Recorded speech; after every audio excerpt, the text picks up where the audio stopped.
So hello everyone. आज के इस वीडियो में हम पैरेलल एक्सिस थ्योरम पढ़ने वाले हैं। तो इसमें हम कॉन्सेप्ट जानेंगे कि क्या होता है पैरेलल एक्सिस थ्योरम और उसको फिर हम यूज़ करेंगे क्वेश्चन सॉल्व करने में। तो बहुत ही इम्पॉर्टेंट क्वेश्चंस कराने वाला हूँ आगे जा करके। तो अगर तुम जेई की प्रिपरेशंस कर रहे हो, जेई मेंस की, या तुम नीट की प्रिपरेशन कर रहे हो, दोनों के लिए ये इम्पॉर्टेंट वीडियो होने वाला है। तो सबसे पहले हम समझते हैं कि क्या है पैरेलल एक्सिस थ्योरम। तो हमें पता है मोमेंट ऑफ इनर्शिया के बारे में। तो देखो यहाँ पर पहले हम समझते हैं मोमेंट ऑफ इनर्शिया क्या होता है। मोमेंट ऑफ इनर्शिया तो हमने सुन रखा है इसके बारे में ऑलरेडी, क्या होता है ये चीज़ें। तो हमें आई का फॉर्मूला होता है m/r²। बहुत ही सिंपल। तो ये आई है हमारा मोमेंट ऑफ इनर्शिया और मास ऑफ ऑब्जेक्ट m है और radius of object from the axis of rotation. जैसे फॉर एग्जांपल यहाँ पर एक एक्सिस हमें दे रखा है और हमें एक मास यहाँ पे दे रखा है जिसका मास m है, और ये रेडियस हमें एक्सिस ऑफ रोटेशन से r दे रखी है, और ये इस तरीके से रिवॉल्व करने वाला है इस एक्सिस के अबाउट। तो हम मोमेंट ऑफ इनर्शिया डायरेक्ट लिख देते हैं आई अबाउट दिस एक्सिस। अगर हम इस एक्सिस की बात करते हैं तो आई अबाउट दिस एक्सिस हमें मिलता है फॉर्मूला m/r²। बहुत ही सिंपल फॉर्मूला हमें मोमेंट ऑफ इनर्शिया का मिलता है। अब हम ये बात करने जा रहे हैं कि पैरेलल एक्सिस थ्योरम को क्यों यूज़ करना है और यूज़ करके हमें क्या मिलने वाला है पैरेलल एक्सिस थ्योरम को यूज़ करके। तो देखो अब यहाँ पे हम बताते हैं तुमको कि फॉर एग्जांपल कि हमारे पास एक रॉड है। फॉर एग्जांपल ये हमारे पास एक रॉड है, तो हमें पता है रॉड के का centre of moment of inertia क्या होता है। तो अगर मैं आपसे कहूँ कि रॉड का मोमेंट ऑफ इनर्शिया इसके सेंटर ऑफ मास के अबाउट, अगर मैं इस सेंटर ऑफ मास के अबाउट एक एक्सिस को ड्रॉ कर लूँ इस तरीके से, और इसको हम इस तरीके से घुमाने लग जाए इस रॉड को, तो रॉड ऐसे गोल गोल घूमने लग जाएगी। और ये जो पॉइंट है ना इसका, ये है सेंटर ऑफ मास। तो इसके अबाउट हमें पता है आई की वैल्यू। तो आई सेंटर ऑफ मास हमें पता है, तो वो मान लेते हैं mL²/12। इतना ही होता है वैल्यू आई COM हमें पता है। अभी के लिए हम इस एग्जाम्पल को हटा देते हैं। मान लो इसके सेंटर ऑफ मास के अबाउट मोमेंट ऑफ इनर्शिया है ICM, है ना। ये किसके अबाउट है?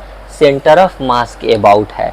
अब हमें मान लो क्वेश्चन में आ गया कि तुम एज के अबाउट बताओ कि इसके एज के अबाउट आई की वैल्यू क्या होने वाली है ना।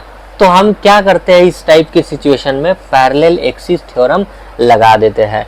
तो अब क्या है ये पैरेलल एक्सिस थ्योरम, तो हम लिखने जा रहे हैं। यहाँ से फॉर्मूला समझ में आएगा, मैं लिखूंगा एंड देन उसको एक्सप्लेन करने वाला हूँ बहुत ईजी तरीके से, तो सब चीज़ क्लियरली समझ में आने वाली है।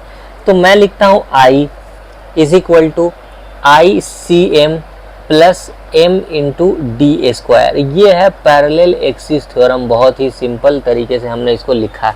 अब ये क्या है, इसको यूज़ कैसे करना है, हम इसकी बात करते हैं। तो देखो ये I है I about COM, I about centre of mass COM, ठीक है। और यहाँ पे ये जो I है जो तुम्हें कैलकुलेट करना है, I मोमेंट ऑफ इनर्शिया जो तुम्हें कैलकुलेट करना है, राइट। ये है मोमेंट ऑफ इनर्शिया जो तुम्हें कैलकुलेट करना है। अब ये है मास ऑफ द ऑब्जेक्ट, है ना। ये है मास ऑफ द ऑब्जेक्ट, ये ऑब्जेक्ट का मास है। और ये d क्या है यहाँ पे, तो d है distance, distance between two axis, distance between two axis. वो कौन सी दो एक्सिस है यहाँ पर, किसकी बातें हो रही है, तो आई एज एक एक्सिस है और एक आई अबाउट सेंटर ऑफ मास एक एक्सिस है। तो इस दोनों के बीच का जो डिस्टेंस होने वाला है उसे हम d कह रहे हैं। तो अब इसको एक एग्जांपल से हम समझाते हैं। तो देखो यहाँ पे अगर मैं कहूँ कि ये हमें मालूम है ICOM, है ना। हमें बता दो एज के अबाउट आई क्या होगा ये, तो हम क्या करने वाले हैं यहाँ पर, बस हम फॉर्मूला लिखना जानते हैं। आई जो हमें कैलकुलेट करना है, आई सेंटर ऑफ मास जो हमें पता है, प्लस में m मास इनटू दोनों एक्सिस के बीच का डिस्टेंस क्या होगा हमें वो लिख देना है। तो यहाँ पर टोटल लेंथ l है, तो इसके एक्सिस के बीच का डिस्टेंस l/2 हो जाएगा। तो हम यहाँ पर क्या रखने वाले हैं, mL/2 होल स्क्वायर कर देंगे हम।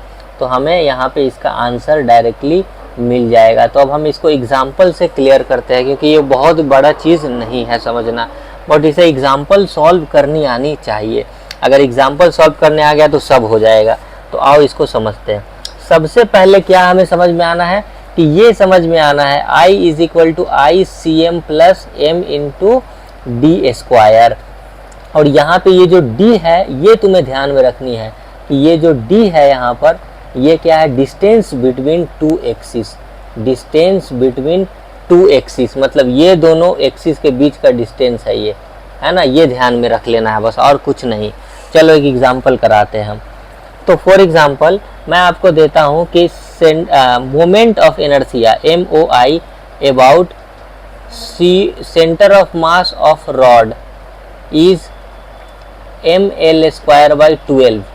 Find moment of inertia. हमने ये क्वेश्चन दे दिया आपको, moment of inertia about edge हमें निकालना है। तो हम क्या करने वाले हैं, इस सिचुएशन को देख के ही हमें समझ में आ जाना चाहिए। पैरेलल एक्सिस थ्योरम हम यहाँ पर लगाने वाले हैं। तो ये हमारे पास एक रॉड है, इसका रॉड का हमें दे रखा है इस तरीके से, और इसके सेंटर ऑफ मास, सॉरी यहाँ पे रॉड बना देते हैं हम इस तरीके से, है ना। ये क्यों नहीं बन पा रहा है, ये हुआ हमारे पास एक रॉड। अब ये रॉड के सेंटर ऑफ मास से हमें दे रखा है कि कितना होता है।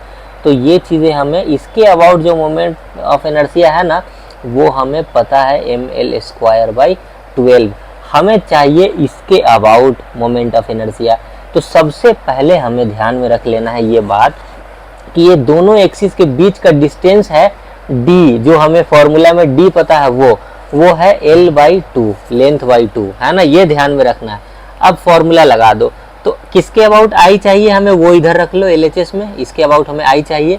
इसका आंसर होगा ICM सेंटर ऑफ मास के अबाउट प्लस m इंटू दोनों एक्सिस के बीच का डिस्टेंस स्क्वायर। तो यहाँ से हमें I की वैल्यू मिल जाती है ICM that is given ml square by 12 plus यहाँ पे m into l square by 2। तो यहाँ पे 4 हो जाएगी, और इसको हम सॉल्व करते हैं तो 12 यहाँ पे 3 ml square plus ml square, so 4 by 12 is equal to ml square by यहाँ पे 3 हमें मिलता है I एज। हमें एज के अबाउट ml स्क्वायर बाई 3 मिल जाता है। तो यहाँ के अबाउट हमें क्या मिल गया, ml स्क्वायर बाई 3। बहुत ही सिंपली हमने इसको सॉल्व कर दिया है।